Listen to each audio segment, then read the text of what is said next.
the position that I was in, uh, it appeared that a couple of punches landed. But when I Right. saw the replay, uh, all the punches pretty much missed. So uh, Okay. uh, I definitely, if I was in on that side where I could see the punches that missed, I would definitely wouldn't have stopped the fight. Mr. Tony Weeks. Tony, how you doing, my friend? You well? I'm great. How you doing, brother? I'm better for seeing you, mate. So just to introduce you, don't really need an introduction, but I will introduce you. Mr. Tony Weeks, you are one of the best referees that we've ever had, ever, Thank you. alongside some of my other great friends. Joe Cortez is another good friend of mine who I know spoke to you after what happened in the end of the last fight that you officiated. We'll talk about that a bit later, but what I want to do, I want to celebrate your career first of all, Tony, and I want you to, for the people out there who may have not come across you or may have just not noticed you when you're refereeing some of these high-profile fights. Tell us about some of the fighters that you've officiated for. Tell us about some of the fights that you've refereed. Well, yeah, I've been blessed to be in the ring with some of the greatest athletes in the history of boxing. De La Hoya, Pacquiao, Mayweather, Bernard Hopkins, Roy Jones Jr., Klitschko, Tyson Fury, um, just to name a few. And of course, the highlight of my career, Corrales and Jose Luis Castillo. So one fight I didn't speak to you about that you officiated and refereed was Tyson Fury against Vladimir Klitschko. Now, Tyson Fury was absolutely an underdog in that fight between Klitschko and Tyson Fury. What was your thoughts? Were you surprised, or do you even get in that mode? Were you surprised with the performance from Tyson Fury? Yes, and yeah. Well, let me back up. That was my first time seeing Tyson Fury. I really, to be honest with you, I never heard of him until that fight. But I was really surprised, for his size, his boxing ability, agility, combinations. For a big man, he can really box, and that's a really big advantage for a tall fighter like himself. And I just remember uh, uh, when I got into the ring, I was like, "Wow, this is the largest ring I've ever been in." And it was, but I was glad, because you had these two big gladiators in that ring that Yeah. we needed that extra room. But yeah, no, I was really impressed with his ability to box as a big man. He moves like a middleweight, doesn't he? Oh I yeah. mean, it's quite scary because someone who's 6'9" and Mhm. 19, 20 stone, wherever he decides to come in at, Mhm. he's so agile. He Yeah. really is so agile. I've got to say, though, and I don't mind saying this because I've been one of Tyson Fury's biggest fans his entire career. I was lucky enough to be the last person to interview Tyson Fury before he fought Wilder for the second time round on the international press conference. It's an honor of mine. What highlight one of my Mhm. career. But it's been a bit frustrating. I don't want to hear from the fans here. And I put this out the other day. It has been a little bit frustrating. And I did put a bit of a daft meme out there where it was Derek Chisora and him as old men saying that they're going to fight for the 578th time. But it's getting a bit daft because we're looking at now 6 months have gone by. You're talking Anthony Joshua, Deontay Wilder, Alexander Usyk, Mhm. Dempsey McKean. There's just that amount of fighters that he's been in either negotiations with. I mean, are you hearing the same from your end through your professional experience that people are maybe not turning against Fury? I'm not about that life, but get a bit frustrated. Well, yeah, I definitely hear from the fans. They're asking me, if is this fight going to happen? When is this fight going to happen? These two guys going to get together?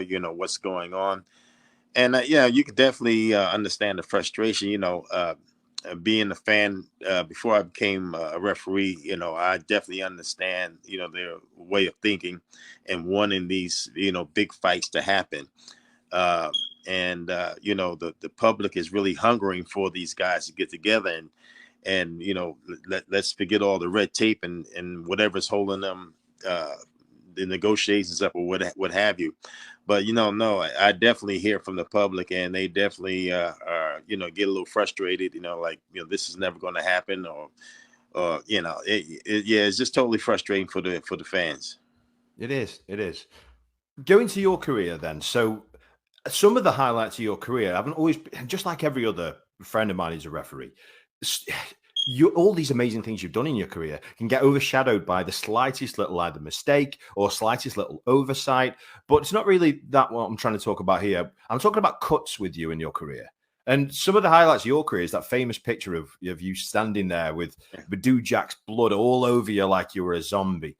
Yeah. That's a fight that I would like to speak to you about in the future. But for this one, I want to talk more about the Tyson Fury Otto Wallin fight that you also officiated.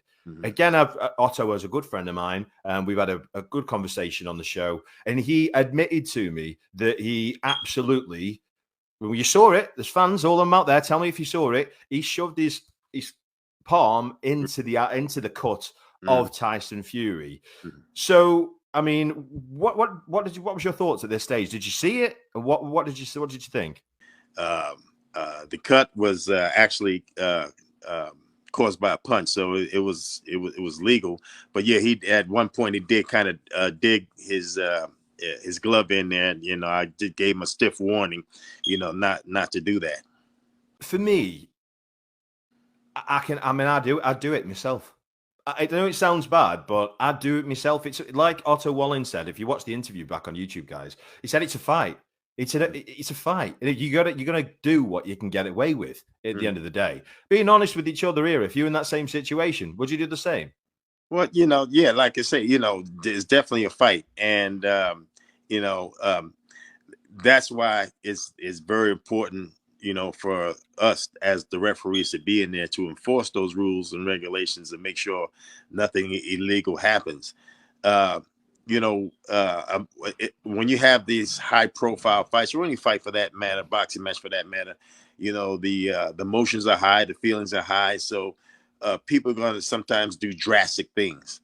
And once again, that's why we're there as referees to make sure that doesn't happen, to make sure that you have an even playing field. Yeah. And, no disadvantage or advantage that someone can have over another fighter.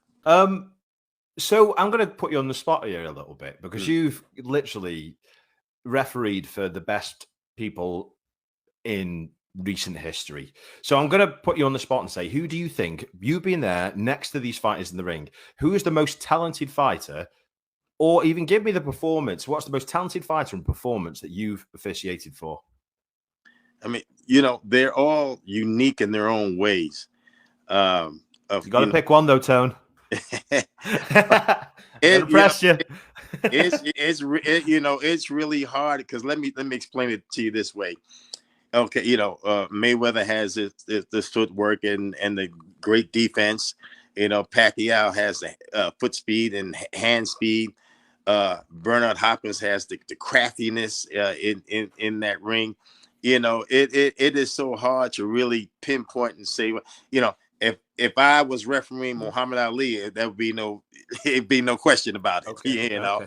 But to be honest with you, it's really hard to really pinpoint one fighter, because, like I say, as a referee, I'm up in there and I'm up close and seeing amazing things that these fighters do, in the ring. Just the little small things, Okay. And it's just amazing. It's kind of impossible for me to really pinpoint one person. A fighter. Okay, now you should be a politician after you finish. Brilliant. Right, let's address the elephant in the room then. So you've come under quite a lot of backlash lately for the stoppage that you made for Romero against Ismael Barroso. Now, I publicly went out there and said, back off, Tony Weeks. Some of the stuff I was seeing, people were saying, Tony, calling you Tony Weak, that you've done this, you've had people pay in your pocket, everything. And I've seen it before with referees a million times, especially, again, mentioning his name, Joe Cortez, another good friend of mine, with the Ricky Hatton fight, with what happened with a number of different fighters. Now, again, if you've not seen it, check it out, because I didn't hold back. I didn't hold back to say, back off this guy. But I want to know, really, from your end, talk to me about what happened in this fight, and I just want to hear it from your end. Well, first of all, the public has to realize, okay, boxing is a young man's game, a young man's sport. And this guy reportedly was 40 years old. And on top of that, he was a last-minute replacement. so as the referee, we're trained uh, to see certain things prior to a fight, and there's two things that I was concerned with. Like I say, yes, well, actually three. But his age, and then also his stamina. How would he fare going the distance or the second half of the fight, and most importantly, how he would react when he takes that first punch. Mm-hmm. And when you look at that fight, Romero really didn't land a solid punch until that last round when I stopped the fight, and it was clear that he couldn't take a punch. Because I was looking at him, he got up, and okay, I'm gonna give you a chance. Let the fight go on. He was glassy-eyed, a little unsteady on his legs. And as soon as I let the fight go on, now here's the crucial part: uh, the position that I was in. Uh, it appeared that a couple of punches landed, but when Right. I saw the replay, uh, all the punches pretty much missed. So uh, Okay. uh, I definitely, if I was on that side where I could see the punches that missed, I would definitely wouldn't have stopped the fight. But it was definitely on the short leash because he was on unsteady legs. And when I stopped the fight, you could see he offered uh, no reply. Okay. Usually when fighters okay, like, hey, what's going on? I'm all right. I'm all right. No, no, he offered nothing of that nature. Okay. Uh, but like I say, had I been on the other side where I could have seen those punches, I wouldn't have stopped the fight at that particular time. Okay, that's really interesting. And to be fair, in again your defense, that's the reason why there's more than one judge, and there's a reason why they're not all sitting on one side of the ring, because you can see a different fight from different sides of the ring. And to be honest, that happened to me the other day. That Yeah. happened literally to me the other day from the commentary desk up in Aberdeen. Mr. Ian John Lewis, who's a really good referee over here in the UK, Yeah. he scored a fight. I think we scored it like probably 2 rounds difference, nothing major, but still, I was hell bent on that's what I saw. That is what I saw. So I'm with you there. Do you think if you could rewind though, what was you done different? Well, like I say, if I was in that position where I could see that none of the punches landed, I would definitely like I say, wouldn't have stopped the fight at that point and would have given them more of an opportunity, Okay. to stay in the fight. But in boxing, all it takes is one punch, and it's easy for someone outside of the ring uh, to comment. You shouldn't have stopped it, or you should let them Yeah. go, because they bear no responsibility what happens to that fighter. The referee does, and being that I'm the one responsible for that fighter, I have a different mentality Okay. than a regular fan who's feel free to think any way they want to think. So it's a heavy responsibility, and people don't really understand the real pressure that's in that ring and how fast the action can be at times. Yeah. I mean, going straight to it. I mean, how hard is it to deal with backlash from fans like this? Yeah, I mean, you human, and you feel. I mean, people don't real. I don't, people don't really look at us as being human. We feel too when something happens in that ring, but at the same time, I don't allow anything to dictate my career. I don't allow Okay. anyone uh, uh, who really doesn't understand my job and really doesn't know what it's like to be in that ring. It's like it's ironic that prior to the fight, people were commenting, what's Romero's fighting his grandfather. But no, I'm a professional, and I understand my job, and I understand what I do. Even if I make a mistake and stuff, I understand because I'm human. Yeah, Uh, yeah. Yeah, and you know, there's no conspiracy. I'm not getting paid to do. No, my integrity is intact, and Okay. you can see that throughout my whole career. So I don't let that stuff bother me. You know, some of the stuff you can't help to see in you know, on Yeah. the media, but I don't read into that in that stuff. Does it kind of, is there any, because you've said openly, listen, I made a mistake, which is fine, you are human, but does this kind of affect any future officiating opportunities for you moving forward?